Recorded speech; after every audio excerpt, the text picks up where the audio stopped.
சீக்கிரம் போடி, படம் போட இன்னும் 10 minutes தான் இருக்கு.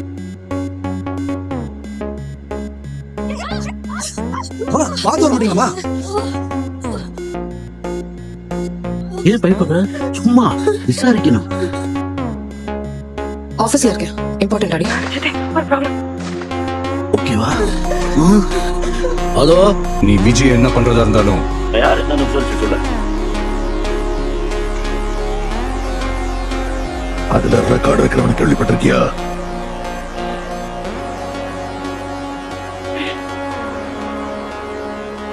அதான் தளபதி.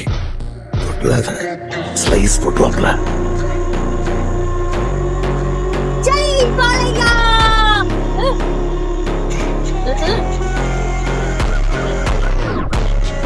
சார் என்ன மன்னிச்சிருங்க சார். சார் இனிமேல் எந்த பொண்ணு தப்பா கூட பார்க்க மாட்டேன் சார். இந்த கிளாஸ கட் அடிச்சுட்டு சினிமாக்கு போறது தப்பில்ல. சரி ரைட்டு விடு. இந்த வயசுல போவாம இந்த வயசுல போவாங்க.